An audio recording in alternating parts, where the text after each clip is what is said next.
Alors, Madame Bell, vous travaillez depuis de nombreuses années maintenant dans le domaine de la défense des droits des handicapés.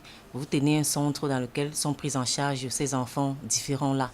Aujourd'hui, l'État du Cameroun vient de promulguer une loi pour prendre en charge, enfin, j'ai envie de dire, parce qu'il y a beaucoup de gens de ce secteur qui se plaignaient du manque de tests encadrant la vie des handicapés au Cameroun. Maintenant que la loi a été promulguée, euh, euh, qu'est-ce que qu'est-ce que vous ressentez? Comment est-ce que vous la voyez, cette loi? Pour vous, quelle est la réaction que cela suscite en vous?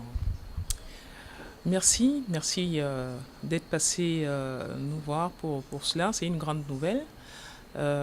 Disons que cette loi a été promulguée déjà en avril, le 10 avril 2010. Donc, c'est le décret d'application qui est tombé hier.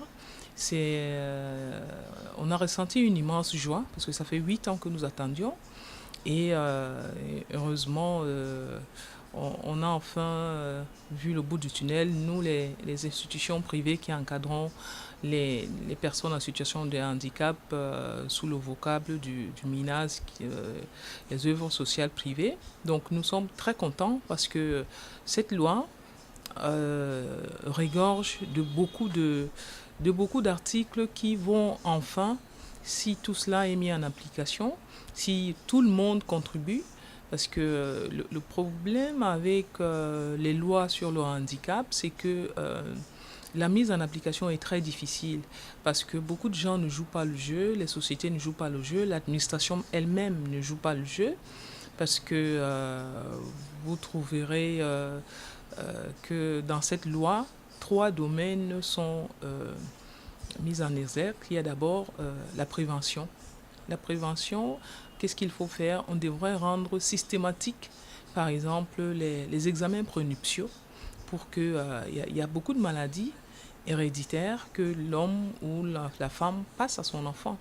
Mais si les examens prenuptiaux étaient obligatoires, les médecins détecteraient cela très tôt et diraient au monsieur ou à la dame, voilà, pour telle ou telle chose, vous ne pouvez pas avoir d'enfant, même si ça peut être violent, mais au moins, ils sauraient en conséquence de cause, il y a des maladies de handicap lourd comme le X fragile, c'est une maladie dégénérative, donc au fil du temps, les enfants deviennent sont handicapés et même perdent la motricité vers l'âge de 30-40 ans. Il est dit que toutes les écoles devraient avoir des classes inclusives. Les écoles devraient avoir des enseignants spécialisés. L'État devrait contribuer à la formation du personnel encadrant spécialisé avec le matériel éducatif adéquat pour ceux qui ont des besoins éducatifs spéciaux. Est-ce que tout cela va être mis en place? Nous espérons. C'est cela l'importance et l'espoir que nous avons avec le décret, que les administrations concernées, surtout en matière d'éducation, le ministère de l'éducation de base, prennent vraiment le taureau par les cornes et mettent les moyens qu'il faut pour accompagner les parents, parce que le handicap est un sujet difficile. Hein. Les parents ont leur part des responsabilités parce que c'est eux qui sont géniteurs de ces enfants-là. Mais la solidarité nationale, qui est d'ailleurs prônée dans cette loi, voudrait que euh, tout le monde mette la main dans la pâte, les institutions publiques, les privés, parce que vous devez quand même savoir que les sociétés qui soutiennent les œuvres sociales privées, qui sont par exemple reconnues d'utilité publique, peuvent déduire fiscalement les aides qu'ils apportent peuvent déduire ces aides à leurs impôts. Mais tout ceci est encore très mal connu. Les sociétés l'ignorent et parfois, nous qui avons une œuvre sociale d'utilité publique au Centre Orchidée, on s'est fait souvent dire oui, on va vous aider, mais quand les contrôles des impôts viennent, on ne tient pas ça en compte. C'est grave. Maintenant, avec le décret, il ne sera plus question qu'on puisse redresser une société, par exemple, citoyenne, qui a aidé les œuvres sociales privées reconnues d'utilité publique, ou alors qui a aidé des enfants handicapés issus de familles indigentes, ou les personnes handicapées indigentes. Parce qu'il y a l'indigence, il y a le handicap.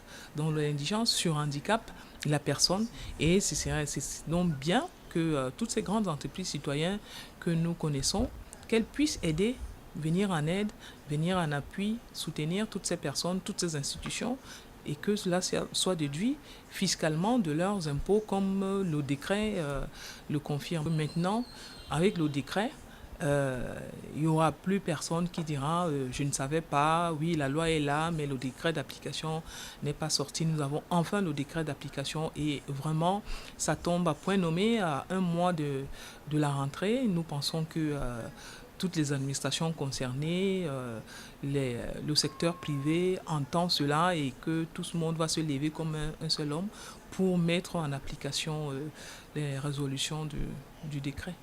On voudrait savoir si les associations comme les vôtres ont été consultées avant l'élaboration de la loi, puisque la loi elle a été promulguée depuis. Est-ce que vous avez été consultés Tout à à ce fait. moment-là? Tout à fait, on a été consultés. Moi, je me rappelle être parti à Yaoundé, le ministère des Finances a constitué des commissions et des commissions.